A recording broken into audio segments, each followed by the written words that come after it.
আসসালামু আলাইকুম, কেমন আছেন আপনারা? রাধিরাস কিচেনে আপনাদের সবাইকে জানাই স্বাগত। আজকে বানাবো স্বাধীনতা দিবস বা ইন্ডিপেন্ডেন্স ডে স্পেশাল কদম পুলি পিঠা। প্রথমেই গ্যাসের ওপরে একটি কড়াই বসিয়ে দিয়েছি আর তার মধ্যে দিয়ে দিচ্ছি 500 ml জল। অল্প একটু লবণ দিয়ে দিলাম। এরপর জলটি ফুটতে দেবো। জল ফুটতে শুরু করেছে, ঢাকনাটি খুলে নিয়েছি।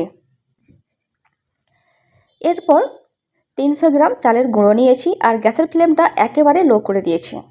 তারপর অল্প করে দিতে থাকবো আর অনবরত নাড়তে থাকবো। এইভাবে সম্পূর্ণ চালের গুঁড়ো দিয়ে দিয়েছি, দিয়ে খুব ভালো করে নাড়াচাড়া করে নিচ্ছে।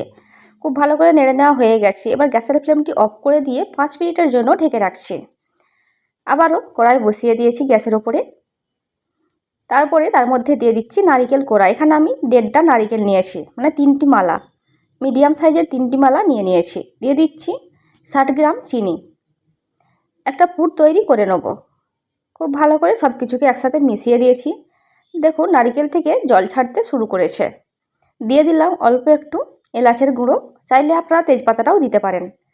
তো দেখুন সম্পূর্ণ জলটি শুকিয়ে গেছে, নারকেলের পুরটাও রেডি হয়ে গেছে। এবারে তুলে নিচ্ছি।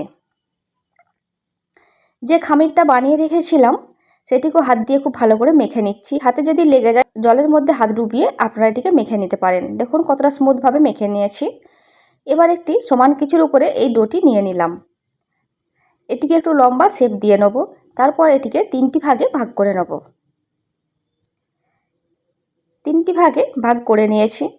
এবার যেটি করতে হবে, একটা বাটির মধ্যে একটি ডো নিয়ে নিয়েছি। তার মধ্যে দিয়ে দিচ্ছি গ্রিন ফুড কালার অল্প একটু। আপনারা চাইলে গ্রিন ফুড কালার যদি না থাকে পালং শাক বা ধনিয়া পাতাকে বেটে তার রসটিকেও দিতে পারবেন। দেখুন সুন্দর কালার হয়ে গেছে। এবার বাটিটাকে আবার ধুয়ে নিয়েছি। তার মধ্যে আবারও একটি ডো দিয়ে দিলাম। দিয়ে দিচ্ছি অরেঞ্জ ফুড কালার।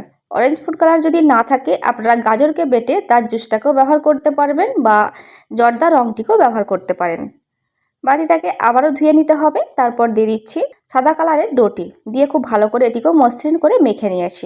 চায়ের কাপ মেপে India Gate basmati rice 2 cup নিয়েছি। তারপর 1 ঘন্টা ভিজিয়ে রেখেছিলাম, তারপর জল ঝরাতে দিয়েছি। এবার সাদা ডোটি নিয়েছি। এটিকে একটু লম্বা শেপ দিয়ে 5টি ভাগে ভাগ করে নিয়েছি। 5টি ভাগে ভাগ করে নেওয়া হয়ে গেছে। এবার এখান থেকে একটি ভাগ নিয়েছি। তারপর হাতে একটু চালের গুঁড়ো লাগিয়ে নিয়েছি, দিয়ে একটা বাটির শেপ দিয়ে নেব। আমি কিভাবে বানাচ্ছি আপনারা দেখতেই পারছেন। আমার রেসিপি যদি আপনাদের ভালো লেগে থাকে অবশ্যই একটি লাইক দেবেন। আরও নিত্য নতুন ভিডিও পেতে আপনারা ইউটিউব থেকে দেখে থাকলে আমার চ্যানেলটি সাবস্ক্রাইব করতে পারেন, আর ফেসবুক থেকে দেখে থাকলে আমার পেজটিকে ফলো করতে পারেন। বাড়িতে একবার হলো এই রেসিপিটি বানাবেন, আশা করছি আপনাদের খুবই ভালো লাগবে। দেখুন একটা বাটি প্রায় তৈরি হয়ে এসেছে। এরপর এর মধ্যে দিয়ে দিচ্ছি নারিকেলের পুর। এখানে আমি 4 চামচ মেপে 1 চা চামচ নারিকেলের পুর দিয়ে দিলাম। দিয়ে একটি বলের শেপ দিয়ে নেব। দেখুন আমি কিভাবে করছি।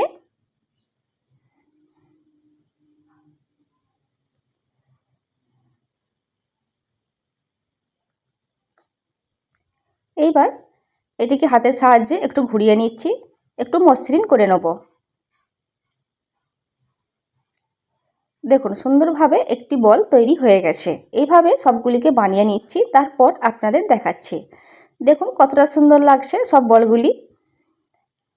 এরপর একটা বাটির মধ্যে নিয়েছি 1.5 চা চামচ কর্নফ্লাওয়ার আর 4 চা চামচ জল। এখানে কর্নফ্লাওয়ার যদি না থাকে চালের গুঁড়ো বা ময়দা দিয়েও আপনারা এই কাজটি করে নিতে পারবেন, কোনো সমস্যা হবে না। দিয়ে একটা গোলা তৈরি করে নিচ্ছে। এরপর একটা বাটির মধ্যে নিয়ে নেব চাল। এখানে আমি 4 চামচ মেপে 4 চা চামচ চাল নিয়ে নিচ্ছি। সাদা বলগুলি একটা নিয়ে নিলাম। কর্নফ্লাওয়ারের গোলায় সেটিকে ডুবিয়ে নিলাম। তারপর সেখান থেকে তুলে চালের মধ্যে দিয়ে দিচ্ছি, দিয়ে খুব ভালোভাবে কোট করে নিতে হবে।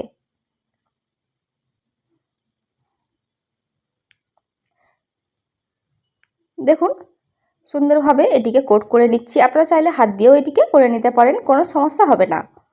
দেখুন সুন্দরভাবে কোট করে নেওয়া হয়ে গেছে। এইভাবে সব সাদা বলগুলিকে কোট করে নিচ্ছি, তারপর আপনাদের দেখাবো। সব সাদা বলগুলি কোট করে নেওয়া হয়ে গেছে। এইবার আবারও 4 চা চামচ চাল নিয়েছি আর দিয়ে দিচ্ছি অল্প একটু গ্রিন ফুড কালার, দিয়ে চালগুলিকে একটু গ্রিন কালার করে নিচ্ছে। দিয়ে সেমভাবে কর্নফ্লাওয়ারের গোলায় ডুবিয়ে এই চালগুলিকে দিয়ে কোট করে নিচ্ছে। এরপর দেখাচ্ছি অরেঞ্জ ফুড কালার দিয়ে 4 চা চামচ চালের মধ্যে অরেঞ্জ ফুড কালার দিয়ে দিলাম অল্প একটু, দিয়ে অরেঞ্জ কালার চালগুলিকে করে নিলাম। তারপরে সেমভাবে কর্নফ্লাওয়ারের গোলায় ডুবিয়ে এটিকে কোট করে নিচ্ছে।